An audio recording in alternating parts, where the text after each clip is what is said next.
U.S. prisons, some of the toughest and most overcrowded prisons in the world. Today, we will be going inside one of the toughest prisons in America and seeing what it's all about. My name is Chance Kamrowski, and this is America's Prisons Wide Open.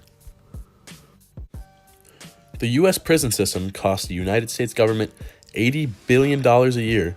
In 2016, 2.2 million Americans have been incarcerated. State prisons account for 1.3 million of those, local jails around 600,000, and federal prisons and jails at about 200,000.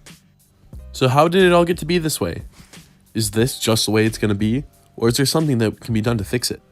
The U.S. prison system used to have numbers similar to the world average of incarcerated persons, but in recent decades, the U.S. has experienced a surge in its prison population, quadrupling since 1980, particularly as a result of mandatory sentencing that came about during the war on drugs.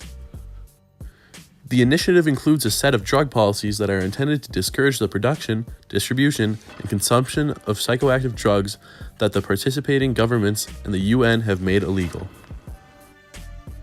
Meet Kevin Carmichael, also known by his street name, Dirty Kevin. Kevin was arrested in 2015 on accounts of racketeering, drug trafficking, and indecent exposure. What's up, fool? My name's Kevin, and I don't mess around. Kevin is a known gang member and was previously in prison for 5 years for aggravated battery and was released in 2015. But like many other released prisoners, he found himself right back in the world of crime. He was arrested for the second time in March of 2019.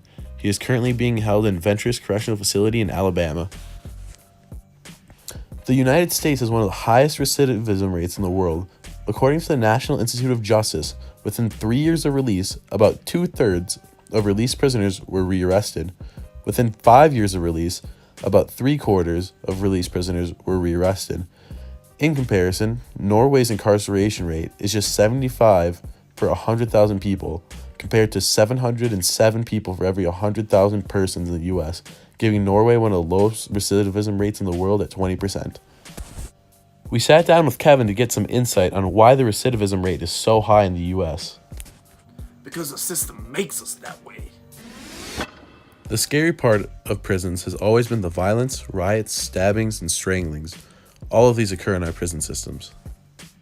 Yeah, I had this one boy one time get stabbed 3 times in the middle of the yard. Everyone just standing around and watched.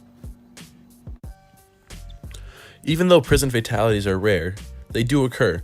Alabama has the highest prison homicide rate, clocking in at over 34 homicides per 100,000 people incarcerated, which is more than 600% greater than the national average from 2001 to 2014. Most of the violence in prison stems from gang warfare. Most inmates belong to a gang because without the protection of a gang, an inmate won't last long in prison. After Kevin's second arrest, he gave up gang information for a reduced sentence.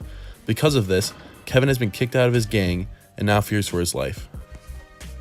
Yeah, I snitched. Trying to get out of here to see my daughter. Now I gotta have eyes in the back of my head, make sure I don't get capped. Hey, bro. I heard what you did to the gang. That ain't cool. Play me in basketball. Bet, you want no smoke? Say less.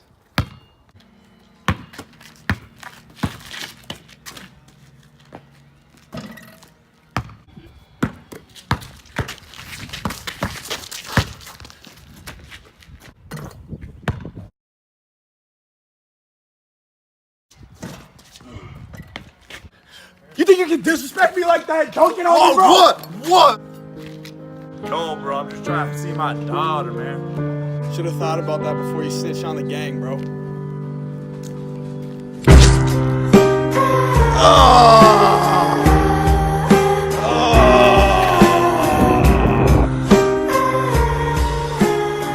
I'm sorry, baby. Daddy's not coming home. Unfortunately, cases like Kevin's happen every year. The U.S. jail report says that in prisons, 264 of 100,000 prisoners will be killed in prison.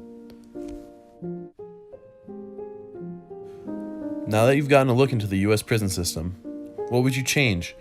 How could we lower the recidivism rate? How could we lower the homicide rate? My name is Chance Kamrowski, signing off.